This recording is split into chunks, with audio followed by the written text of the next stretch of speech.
Mereka diperintahkan supaya menyembah Allah dengan mengikhlaskan diri beribadat kepadanya. Tetap teguh atas tauhid dan supaya mereka melakukan sembahyang serta memberi zakat. Inilah agama yang benar.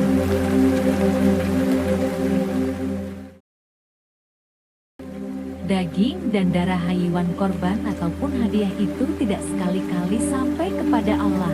Yang sampai kepada Dia adalah amal yang ikhlas berdasarkan takwa.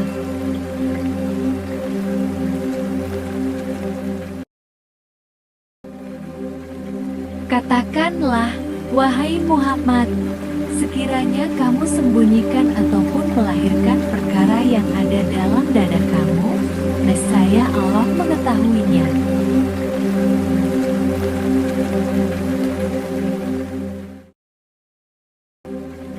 Abu Hafs, nama sebenarnya Umar bin Khattab bin Nufail bin Abdul Uzza bin Riyah bin Abdullah bin Kent bin Razah bin Adi bin Ka'ab bin Luay bin Ghalib al-Qurasyi al-Adawi berkata, saya mendengar Rasulullah menjelaskan, amalan seseorang ditentukan oleh niatnya, oleh itu setiap orang mendapat apa yang dia niatkan. Itulah sebabnya orang yang berhijrah karena Allah dan Rasul-Nya, hijrahnya itu adalah kepada Allah dan Rasul-Nya. Tetapi sesiapa yang berhijrah dengan niat hendak mendapatkan keuntungan di dunia ataupun mendapatkan istri, dia mendapat apa yang dia niatkan semasa dia berhijrah.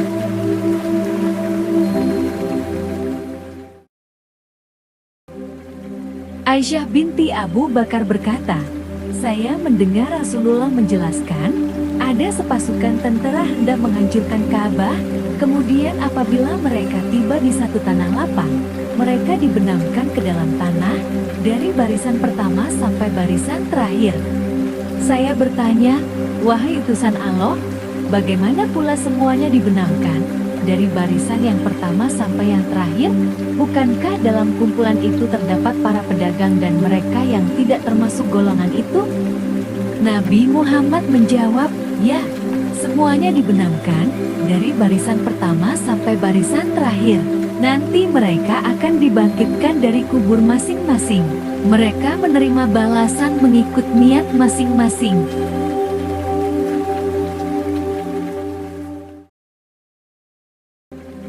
Abu Abdullah, nama sebenarnya Jabir bin Abdullah Al-Ansari melaporkan, semasa perang Tabuk, kami berada bersama-sama Nabi Muhammad. Beliau menjelaskan, percayalah, di Madinah sana, ada beberapa orang lelaki yang sentiasa ada bersama-sama saudara sekalian. Sama ada saudara sedang dalam perjalanan ataupun sedang menyeberangi lembah. Mereka terpaksa tinggal karena sakit. Dalam rekod yang lain, Nabi Muhammad menjelaskan, mereka semua berkongsi pahala dengan kamu semua. Manakala dalam rekod Bukhari, Anas melaporkan, kami kembali dari perang Tabuk bersama-sama dengan Nabi Muhammad. Nabi menjelaskan, ada sekumpulan lelaki yang tinggal di Madinah, mereka tidak dapat pergi berperang karena sakit. Mereka tetap bersama-sama dengan kita walaupun kita melalui gunung ganang ataupun lembah.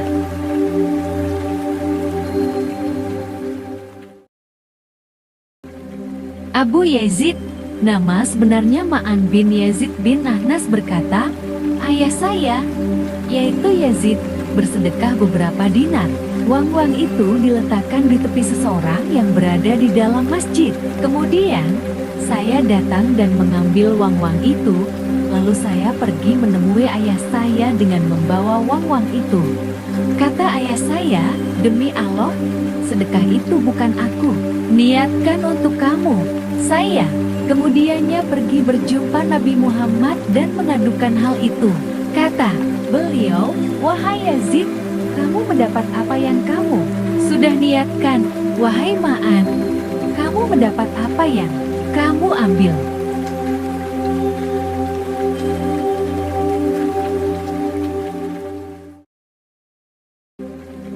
Abu Ishaq, nama sebenarnya Sa'ad bin Abu Waqqas, juga dikenali sebagai Malik bin Wahib, bin Abdul Manaf, bin Zuhra, bin Kilab, bin Merah, bin Ka'ab, bin Luay al-Qurasy Aswari, melaporkan, pada tahun haji perpisahan, Nabi Muhammad datang menziarahi saya, sebab saya sakit waktu itu.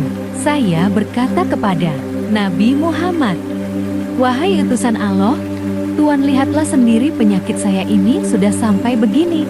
Saya mempunyai harta, dan saya hanya mempunyai seorang anak perempuan sebagai waris saya. Adakah saya dibenarkan bersedekah sebanyak 2/3 harta saya itu kepada orang lain? Nabi Muhammad menjawab, tidak dibenarkan.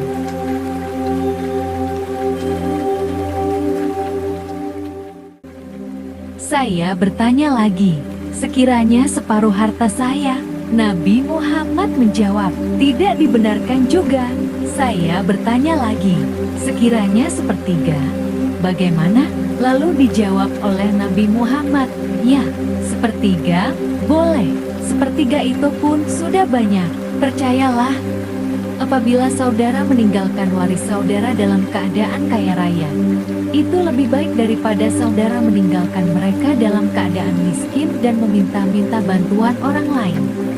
Percayalah, bagi setiap nafkah yang saudara niatkan karena Allah, saudara diberi pahala, termasuklah makanan yang saudara berikan kepada istri saudara.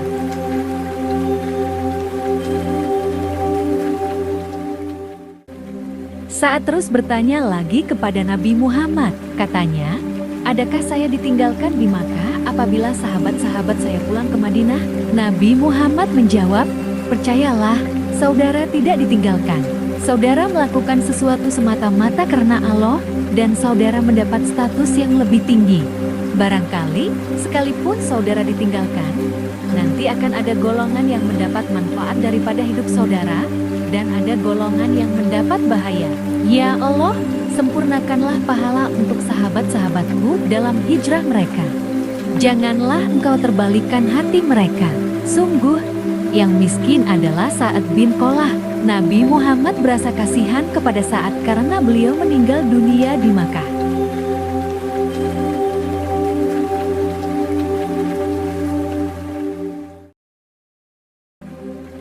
Abu Hurairah, nama sebenarnya adalah Abdul Rahman bin Sahar, melaporkan, Nabi Muhammad menjelaskan, percayalah, Allah tidak memandang tubuh saudara-saudara, tidak juga paras rupa saudara-saudara, tetapi Allah memandang hati dan amalan saudara-saudara.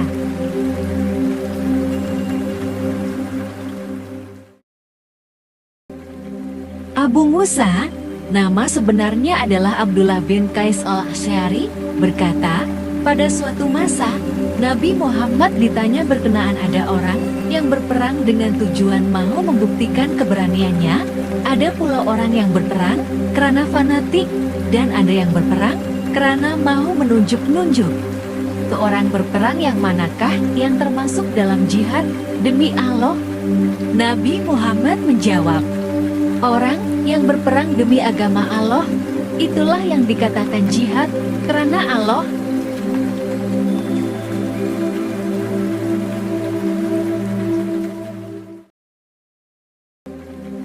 Abu Bakrah, nama sebenarnya Nufaik bin Haris, melaporkan, Nabi Muhammad menjelaskan, apabila dua orang Islam saling bersemuka, masing-masing dengan pedangnya, baik yang membunuh maupun yang dibunuh, kedua-duanya masuk neraka. Saya bertanya, wahai utusan Allah, orang yang membunuh patut masuk neraka, tetapi mengapakah orang yang dibunuh juga masuk neraka? Nabi Muhammad menjawab, sebab orang yang dibunuh itu juga mau membunuh lawannya.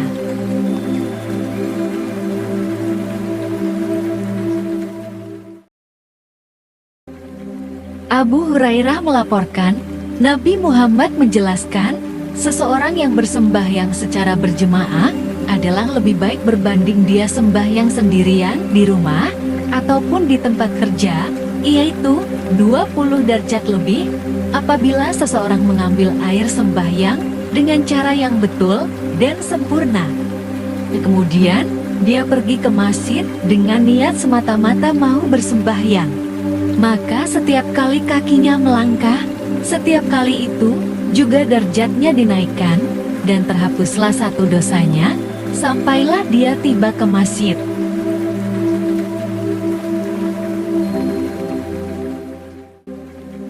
Apabila dia memasuki masjid, dan sepanjang dia berada di dalamnya, dia mendapat pahala berterusan sama seperti pahala sembahyangnya. Dengan syarat sembahyang itulah yang menyebabkan dia berada di dalam masjid. Para malaikat berdoa supaya Tuhan memberikan rahmat-Nya selagi seseorang itu berada di tempat sembahyangnya. Kata para malaikat, "Ya Allah, kasihanilah orang ini. Ya Allah, ampunilah dia. Ya Allah, terimalah taubatnya." Ini berlaku selagi seseorang itu tidak melakukan perkara-perkara buruk dan selama air sembahyangnya tidak batal.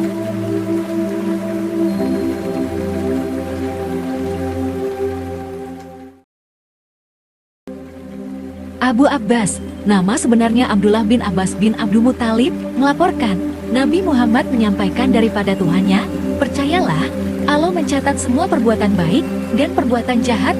Kemudian, Nabi Muhammad menerangkan perkara itu, sesiapa yang berniat melakukan perkara baik, kemudian tidak dapat melakukannya, Allah mencatatkan untuknya satu pahala yang sempurna. Tetapi apabila dia berniat dan dia dapat melakukannya, Allah mencatatkan untuknya antara 10 sehingga 700 kali ganda pahala, ataupun berlipat kali ganda banyaknya, sekiranya dia berniat hendak melakukan kejahatan, tetapi tidak jadi melakukannya, Allah mencatatkan untuk satu pahala yang sempurna. Sekiranya dia berniat melakukan kejahatan, dan dia benar-benar melakukannya, Allah mencatatkan untuknya satu dosa sahaja.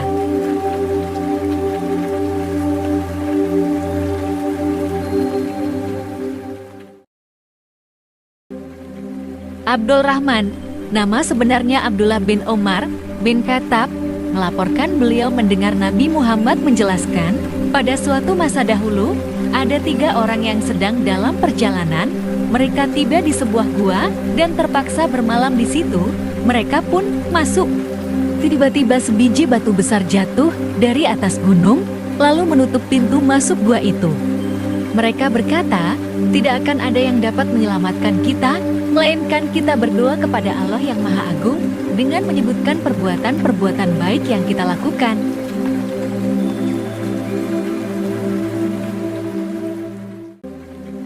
Lelaki pertama berkata, "Ya Allah, saya mempunyai ibu bapa yang sudah tua umurnya.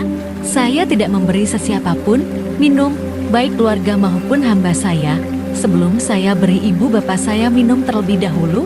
Pada suatu hari, saya pergi jauh bagi mencari makanan ternakan. Ibu bapa saya sudah tidur, barulah saya pulang. Saya terus memerah susu buat minuman mereka, tetapi mereka sudah lena. Saya tidak mau mengganggu tidur mereka. Saya juga tidak mau memberikan susu itu kepada orang lain, baik keluarga maupun hamba saya, sebelum mereka berdua minum."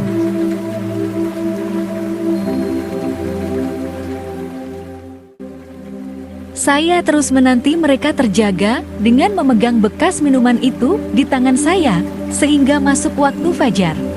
Anak-anak kecil yang dekat dengan kaki saya menangis kelaparan.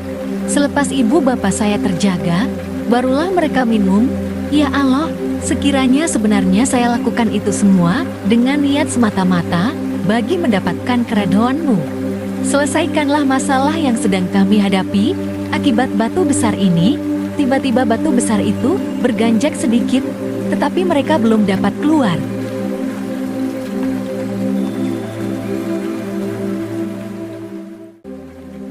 Lelaki kedua berkata, "Ya Allah, saya mempunyai sepupu perempuan. Dia manusia yang paling saya cintai. Saya tergoda kepadanya, tetapi dia menolak hasad saya. Pada suatu tahun, dia mengalami kepayahan yang berat. Dia datang ke tempat saya, lalu saya berikan kepadanya uang sebanyak 120 dinar. Dengan syarat, dia mau bersendiri dengan saya seorang sahaja. Dia berjanji akan memenuhi syarat itu apabila saya sudah dapat menguasai dirinya." Sepupu saya itu berkata, "Takutlah kamu kepada Allah, jangan kamu nodai saya."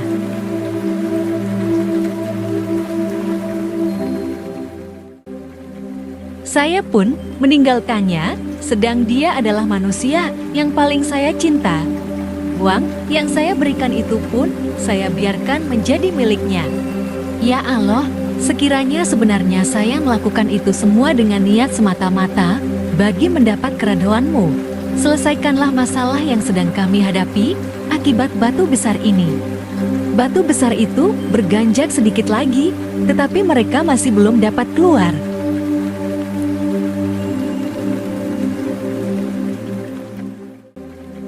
Lelaki ketiga pula berkata, "Ya Allah, saya mengupah beberapa orang pekerja, semuanya saya bayar upah masing-masing, kecuali seorang lelaki.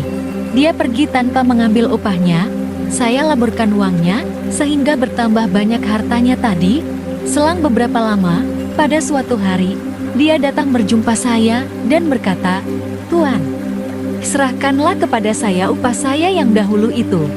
Saya katakan kepadanya, 'Semua yang saudara lihat ini berasal daripada uang upah saudara dahulu, baik yang berupa unta, lembu, kambing, dan hamba sahaya.'